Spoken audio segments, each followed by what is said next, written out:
Combustible Gear Hulk seems like a Gear Hulk with an ability of punishment taken to a new extreme.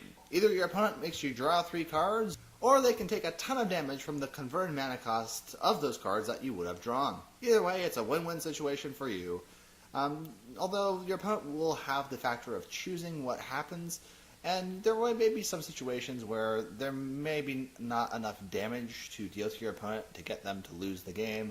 So there may be some scenarios where you may want to draw cards and not really care about damage. That's the only real drawback this card really has. Moving on to what's probably the spiciest card in the set, we have the brand new Chandra, which is, technically speaking, the 3rd Planeswalker to ever have 4 abilities. Chandra the Torch of Defiance seems to be an incredibly versatile card, as its 3 abilities that you can use upon its entering the battlefield are essentially just about everything a red deck could possibly want to have in its arsenal.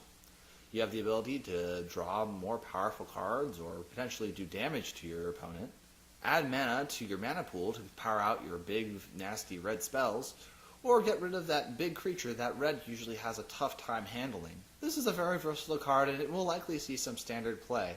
However, I don't think it's going to be quite as busted as Jace the Mind Sculptor, although it can provide some advantage in the mid to late game, I don't think it's anywhere near as powerful as a Brainstorm every turn for free.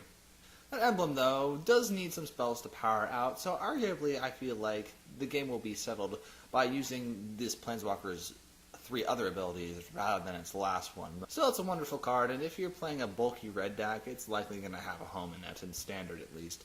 It's also playable in other formats as well, but I think Standard will be its primary home at least for the upcoming year or so. Because owning a Blightsteel Colossus is probably worth your life, Madcap Experiment is now a card. Although you can get a very powerful artifact for a lot less by taking damage, you also have to keep in mind that the artifact is likely going to be random unless you can somehow stack your deck to put it on top of it. Either way, I'm not too big a fan of this card, simply for that reason. It's completely random, and if you do want to get the guaranteed artifact into play, you really have to run 4 copies of that said artifact and no artifact whatsoever. Moving on to more creatures like Ball Lightning, we have the Lathiu Helion. I think I'm pronouncing that right? Anyway, while it probably will last at least 1 turn, you need energy to power it, so you're going to have to find ways to, well, make it last by having abilities that give you a lot of energy count. At most, you get at least 1 or 2 turns out of it, but like I say, it really has synergy with those energy counters. Did I mention that Aether Torch Renegade provides 4 energy counters upon entering the battlefield, so that'll make your Lathiu, or whatever its name, Helion, last a lot longer. Plus, if you don't need them to power the Helion, you can use it to, well, do 6 damage to your opponent if you get enough. In recent news, Peel Nilar has risen from the dead, and she's here to provide an additional Thopter token so that your lords can power it up. Honestly, if you do play a deck like that, I don't really think these abilities are going to come in too handy. However, if you do have a lot of mana, you can really make that flying artifact creature or any other big artifact creature a lot bigger. Granted, unless your opponent's playing a similar deck to you, that blocking ability may not be that useful either.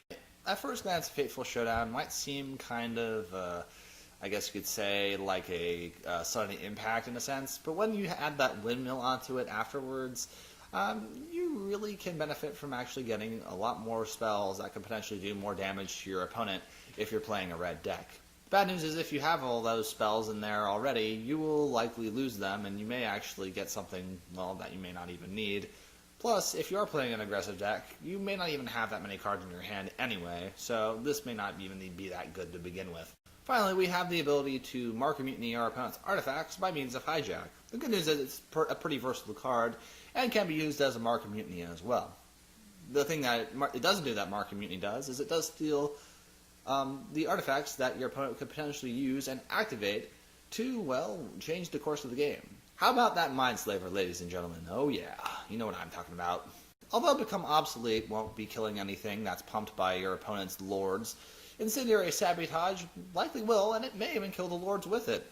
Honestly, if that deck does become a thing, or that is become a very popular archetype, this may actually see play as, hey, I mean, it's kind of a decent board wipe which costs 4 mana. Although you do need an artifact to power it, getting rid of all those little tokens will likely be well worth the artifact that you do sacrifice. Built to Smash seems like it's another takeoff of a Brute Force. Although that card's a pretty good card, it's just red giant growth. I feel like this may actually see some play in, well, aggressive red decks. To be honest, the only downside is it can be blocked, but the good news is it's an instant, so you can play it on your unblocked creatures. One thing's for sure is that red does seem to have quite a few pushed common cards. Cathartic Reunion, for example, seems like a more pushed version of Tormenting Voice. Although you do need 2 cards to, well, power up its additional cost, you do get 3 cards in addition to it.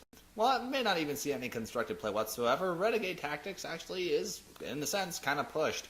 We really haven't had a spell that is just 1 mana, target creature can't block, and draw a card at all. Although we've had similar things like Pirate Spellbomb in past standard formats. This may see some play, as red does really like having to draw an additional card, and when a horde of little red creatures comes to a big roadblock, it can be nice to get around that roadblock and get something else to keep the pressure going. Seriously though, I think Start Your Engines is probably one of the worst names for a sorcery ever. Couldn't it have just been like Start Ignition?